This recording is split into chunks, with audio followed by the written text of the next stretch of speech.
In lesson 11.1, we're going to look at, in this whole chapter, we're going to get into sequences and series. And in 11.1, we're going to look at arithmetic series. It looks like arithmetic. We pronounce it, or arithmetic sequences. We pronounce it arithmetic when it's an adjective describing the type of sequence. And then we'll look at what an arithmetic one is in a little bit. And then we'll get into different types of sequences in the next couple sections. So, for example, the numbers 3, 4, 5, and 6, right here. 3, 4, 5, 6, dot, dot, dot, and so on. Okay? Basically represent the number of shingles in each row, and it's an example of a sequence of numbers. 3, 4, 5, 6, and so on, infinitely. That's a sequence. A sequence is a list of numbers in a particular order. Each number in a sequence is called a term. Okay? So 3 would be a term, 4 would be a term, 5 would be a term, and so on. The first term is always symbolized by A1. That always means first term. And we use an A. You got to understand notations with all this sequence and series stuff in this chapter.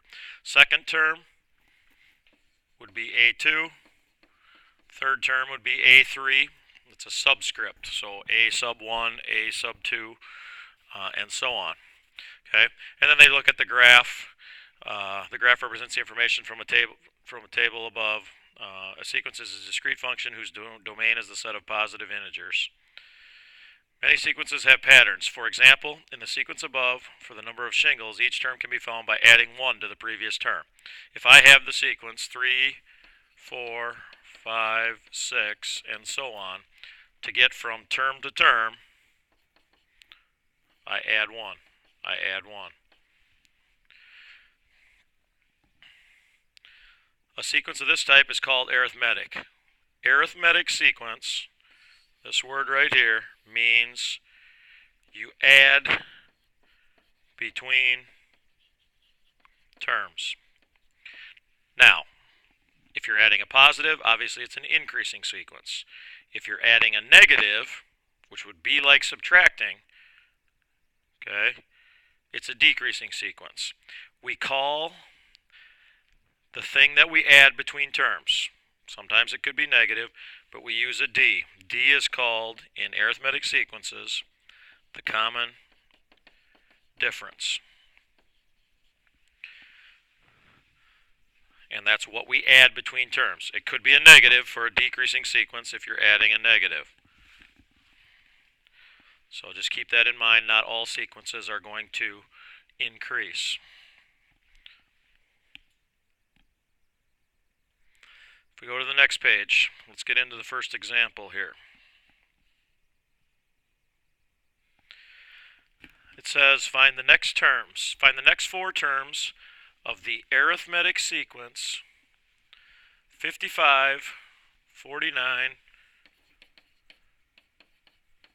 43, and so on. We got to find the next 4 terms. To find D, notice they say D is negative 6.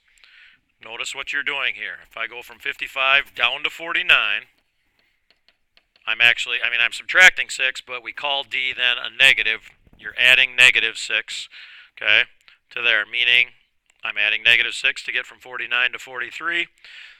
So from 43, I'm going to add negative 6, so my next term would be 37. Then I'm going to add negative 6, then it would be 31, 25, and 19. There's my next 4 terms. I'm adding negative 6, which is the same as subtracting 6.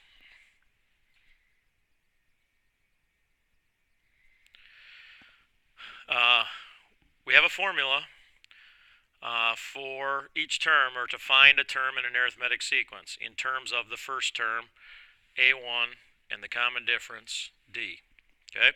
Let's look at this example that's in the table. The one we just did. 55, 49, 43, 37. Okay, they kind of derive the formula that we're going to be using here that you'll need to put on your reference sheet for this first section here. A1, A2, A3. So they kind of look at A1 is 55 plus 0 times negative 6. Okay, notice this was A1. Negative 6 is what we're adding between terms. That's D.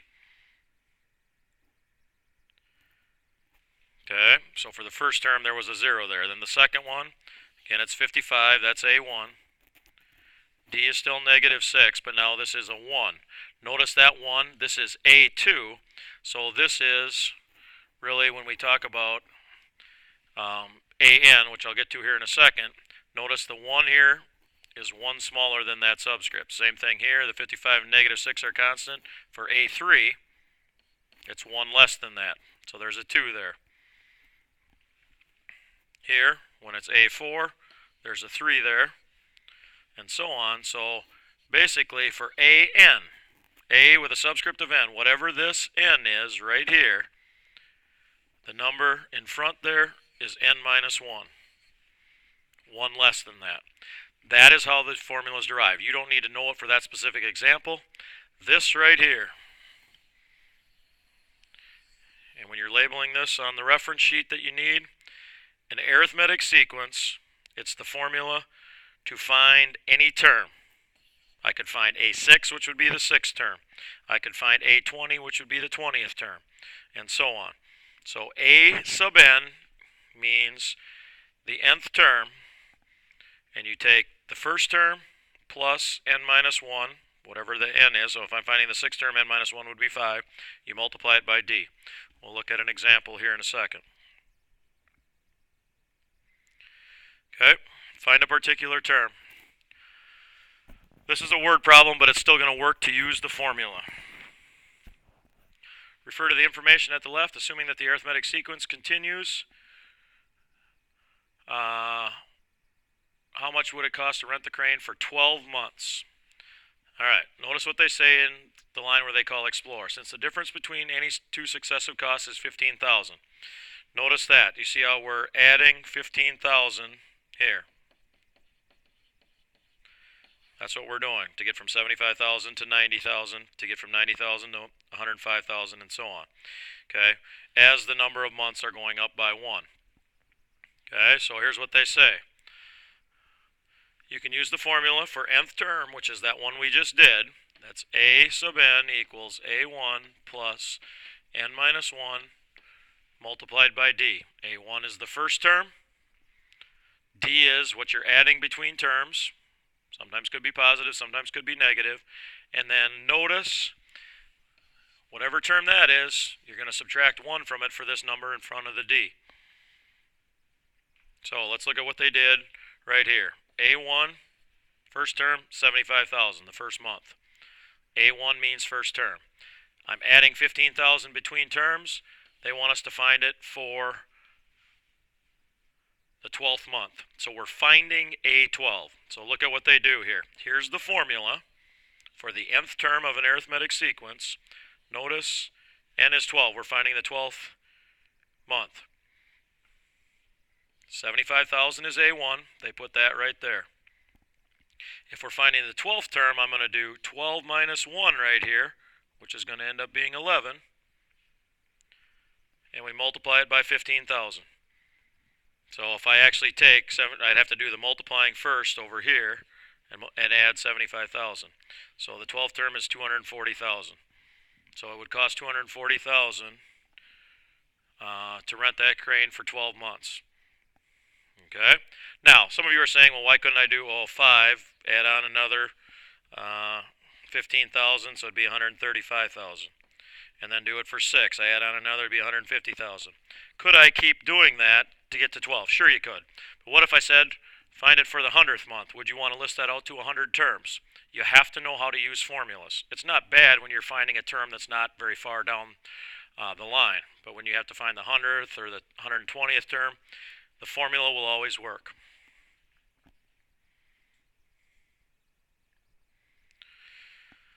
Write an equation for the nth term of an arithmetic sequence. And this is the arithmetic sequence. 8, 17, 26, 35, and so on. Notice, you start with this formula that we just talked about. A sub n, I'm finding for the nth term, whatever n is, A1 plus n minus 1 times d. Notice they gave me A1, it's 8, that's the first term. That went in right here for A1. D is 9, notice, they have it color-coded here, but D is 9. And then we have this n minus 1. Now, we're just writing it for the nth term, so the answer is going to be in terms of n. So what we're going to do is we're going to simplify this expression right here. Okay, this was the first term. This was d. So now if I'm going to simplify this, notice what they do. 9 is written behind it, but you got to distribute it. So it's 8 plus 9n minus 9 if I distribute. Now these two numbers can be combined. So an equals, I'm going to write the 9n first, but 8 and negative 9 put together is that. So there is an equation for the nth term. It's going to be a sub n, or subscript n, and then you're going to have something in terms of n on the other side. In this case, we have 9n minus 1. So you really end up plugging in your a1 and your d there, and that would be your answer. Arithmetic means. Arithmetic means sometimes you are given two terms of a sequence, but they are not successive terms of that sequence. The terms between any two non-successive terms are called the arithmetic means. You're finding missing terms in an arithmetic sequence in between two terms. So for instance, if you have 30 and 74, these three right here would be the arithmetic means in between them. Okay, because notice you're adding 11, so it'd be 41, they'd be the missing term. Three arithmetic means between 30 and 74. So that's just kind of the definition of what an arithmetic mean is. Okay, so we want to find the 4, this is key, we're looking for 4 of them, arithmetic means. Arithmetic tells me we're adding between terms between 16 and 91. So here's what you want to do. We've got 16, I'll kind of write it out over here, and there's 4 blanks, and 91.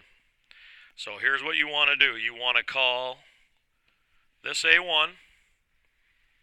I want to call this, that would be A6, I'm sorry, because we have 4 missing ones, so this would be A6. First blank would be A2, 3, 4, 5, and then A6. So that's A6. So what you want to do is you want to say AN, we're going to use the nth term formula, plus n minus 1 times d. You're going to call this A6th, but AN, okay, is actually the last term. So what you're going to do is you're actually going to put A6 right here, which means, can everybody see this, that n is equal to 6. And then you're actually going to put in what A6 is, which is 91. And then A1 is 16. Now notice right here, n was 6. So if I do 6 minus 1 right here, that's a 5, and I multiply it by d, so it's 5d. What I want to figure out is, I know it's arithmetic, so I know I'm adding between terms. I want to figure out my common difference, what I'm adding between terms. So now you have an equation right here to solve for d. You're going to subtract 16. So if I subtract 16 there from 91, I get 75 is equal to 5d, because that's gone. I divide by 5. So d is 15, which means I add 15 between terms. So this would be 31. Then I add 15, it'd be 46. Then I add 15 to that, it'd be 61. Add 15, it's 76. So your answers that you would give, the 4 arithmetic means, are 31, 46, 61, and 76. Okay, make sure you know how to do this for your next quiz. There will be an arithmetic means. It won't always be 4 missing terms, but you always want to call the first one A1, the last one, whatever that term would be with the blanks in between, and that's your A sub n, and you put that in, and that tells you what n is. And that's the lesson. So